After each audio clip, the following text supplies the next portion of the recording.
Olá pessoal, tudo bem? Eu sou a Carmen do blog Kiwi do Mundo e hoje eu vim conversar com vocês sobre Por que os Sinos Dobram, do Ernest Hemingway.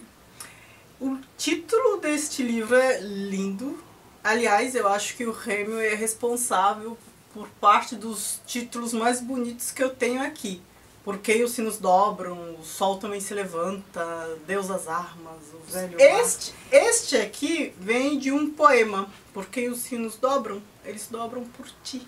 E é um poema que tem aqui no início do romance, do John Donne. Quando você lê Adeus das Armas, depois lê este, ou vice-versa, lê este, depois lê Adeus das Armas, você percebe uma certa semelhança ali. E há várias semelhanças mesmo.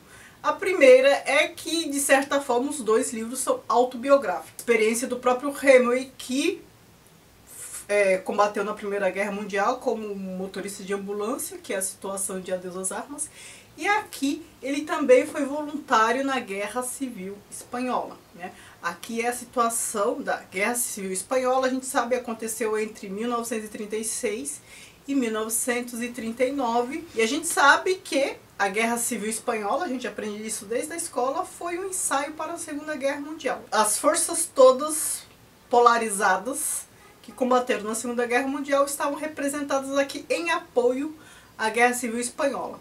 A gente está numa situação em que ditaduras estavam sendo fortalecidas, regime fascista também, cada vez mais forte. Então a gente já tinha o Salazar em Portugal, a gente já tinha Mussolini na Itália, a gente já tinha o Hitler na Alemanha. Antes de continuar, já que eu falei que há várias semelhanças, deixa eu pontuar as outras. Aqui também é uma situação, né? Já falei, tem a semelhança de ser um pouco autobiográfico à história de Hemingway. Então é um combatente voluntário americano, nos dois casos, porque é superego do próprio Hemingway. Aqui ele também se envolve com a moça, o envolvimento com a moça numa situação de guerra, e a moça que era espanhola, ela foi um pouco torturada pelos fascistas. O envolvimento com esta moça também lembra o envolvimento do outro livro lá, com a enfermeira, entre o motorista de ambulância e a enfermeira.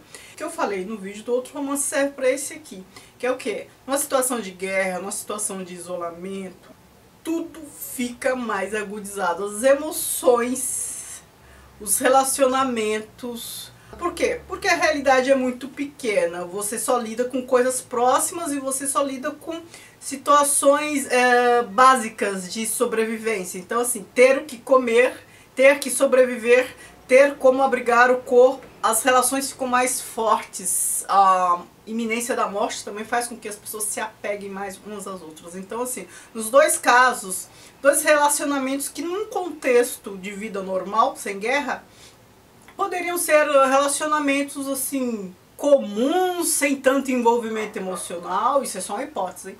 Poderia ser sem envolvimento emocional, terminar sem grandes motivos, mas não. Nos dois casos são relacionamentos bem fortes, assim, de querer casamento mesmo, tudo mais, amor para a vida toda, enfim, por conta da situação de guerra. E não só por isso, por estar numa situação com limites reduzidos, limites que eu falo até assim em termos físicos, né?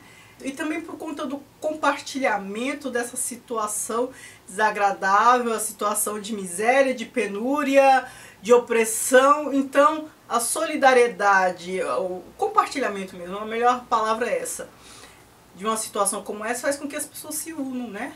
Na dor que a gente se solidariza, como já nos ensinou Drummond.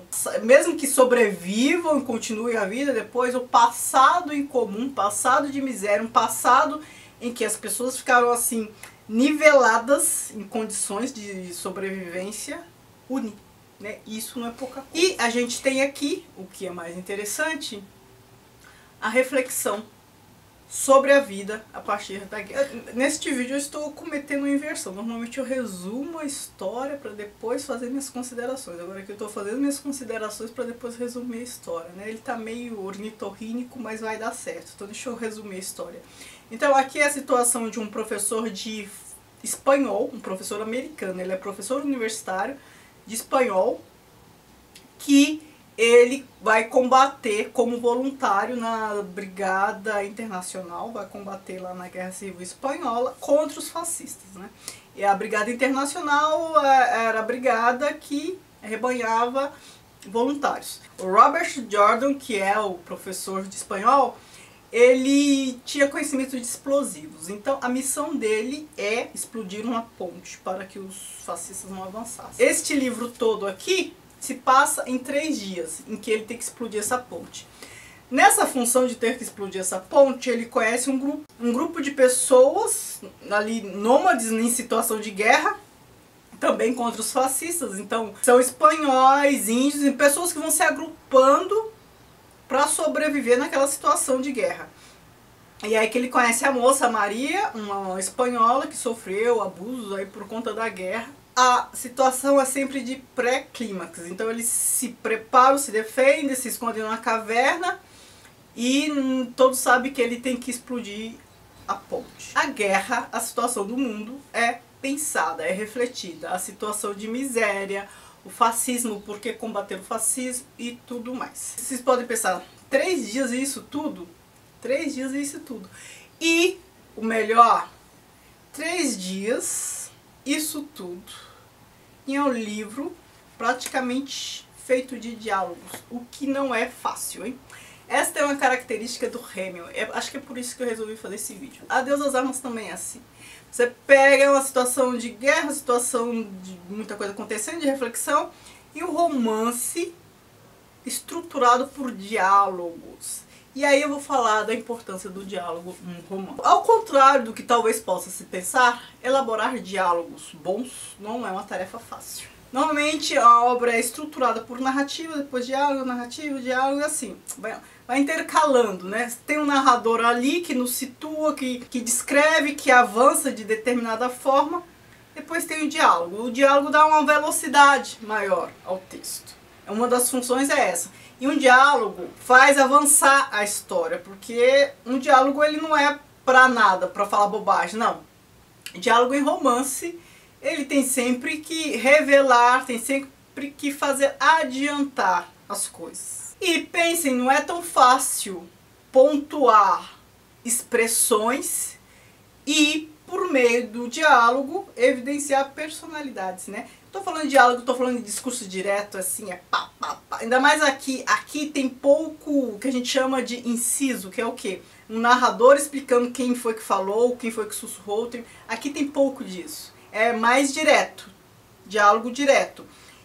E isso faz com que fique mais difícil ainda para o autor evidenciar quem está falando, deixar evidente a personalidade de cada personagem só por meio da fala. Pensem, o autor tem que caracterizar o personagem por meio da fala. Então assim, Hemingway é muito bom nisso. Eu já falei pra vocês em algum vídeo que quem o ajudou a refinar a escrita, a escrever dessa forma foi o Ezra Pound. O Ezra Pound ele era muito bom nisso, ele era bom em orientar os amigos, né? O T.S. Eliot também, ele revisava os textos, indicava. O Hemingway alcançou essa técnica com a ajuda do Pound.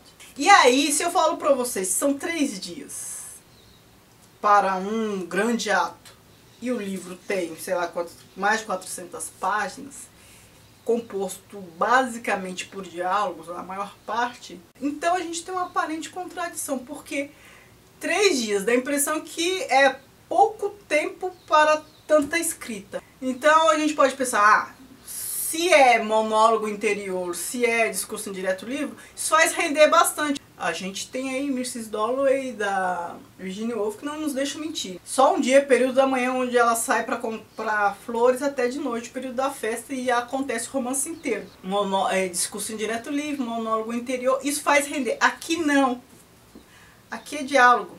Como é que rende tanto? Então a gente tem essa situação aparentemente contraditória. Se o diálogo tem a função de fazer avançar, reduzir, fazer com que o autor reduza a quantidade de páginas, porque ele já coloca tudo na fala direta, como se fosse teatro. Como é que é tudo isso para narrar 3 dias? Pensem, dá muito mais trabalho ainda. Não estou falando que não tem narrativa, tem narrativa. mas tem pouca narrativa. É mais diálogo. E não é fácil fazer isso. Então pensem, muitos diálogos, avanços dos acontecimentos cotidianos e as reflexões sobre a guerra, sobre a condição humana, sobre aquilo tudo ali. Crítica ao fascismo, crítica à violência, à truculência dos exércitos dos dois lados. A gente tem momentos de reflexão do próprio Robert Jordan. Não é monólogo interior, aparece como aspas, como se ele estivesse falando com ele mesmo. Não sei explicar muito bem porquê, mas quando eu li este livro eu me lembrei de A Montanha Mágica. E assim, por que são situações tão diferentes? Na Montanha Mágica, eu já até fiz um vídeo sobre isso, são pessoas que estão fora da guerra, estão numa montanha discutindo a situação da Europa. Então é uma visão distanciada, afastada de tudo que está ali acontecendo, das mentalidades, das coisas que estão em jogo. E aqui é o contrário, são pessoas que estão na guerra. Né? Ali a gente está no microcosmo, ali tem um distanciamento, aqui tem uma lupa. São pessoas que estão na guerra, estão refletindo sobre elas. Então não pense assim que param e conversam sobre a guerra, não. São pessoas que por meio do cotidiano expressam a sua opinião sobre a condição da guerra, sobre a necessidade de combater o fascismo, sobre as coisas. Aqui, ao contrário de lá, a Montanha Mágica é a reflexão de quem está sentindo ali na pele, de quem está próximo demais.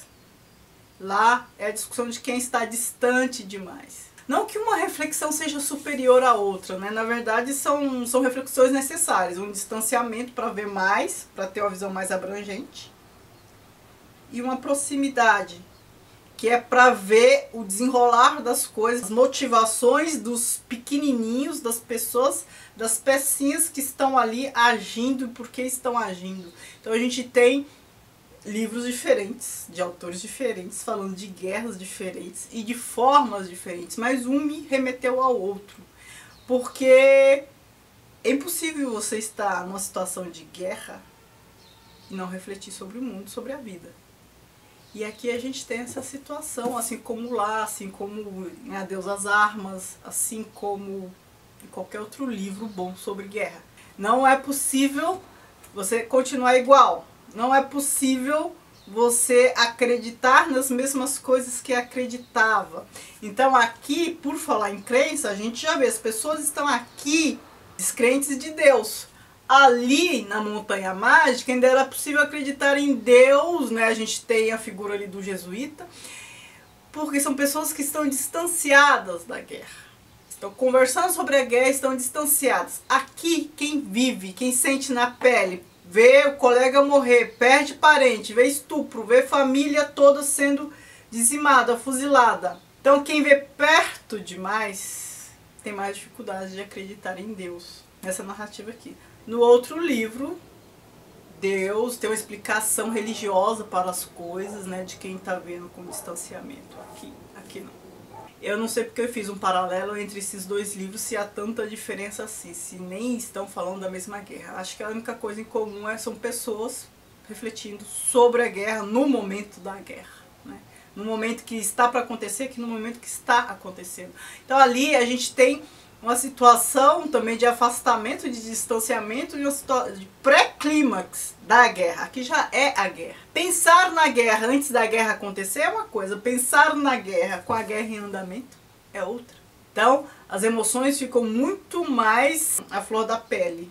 E é inevitável comparar um livro de guerra com outro de guerra. Me parece inevitável, porque são reflexões sobre a vida, né? Então a gente compara formas diferentes de refletir sobre a vida a partir de pontos de vista, a partir de perspectivas, a partir de posicionamento político.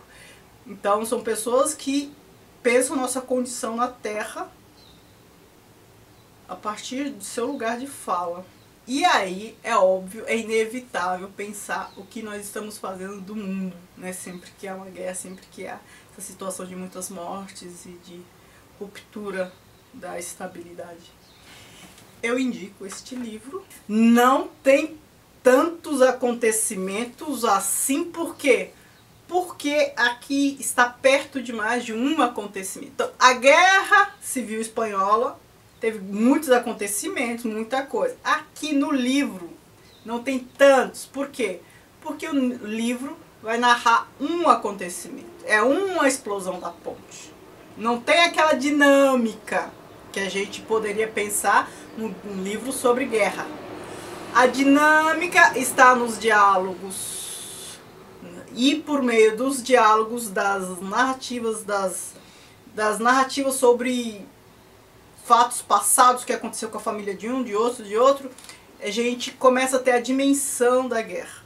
A gente vê como a guerra foi afetando e a gente percebe o que está em jogo e, melhor, a gente que já está no século XXI sabe que depois dessa guerra veio outra pior ainda, que foi a Segunda Guerra Mundial.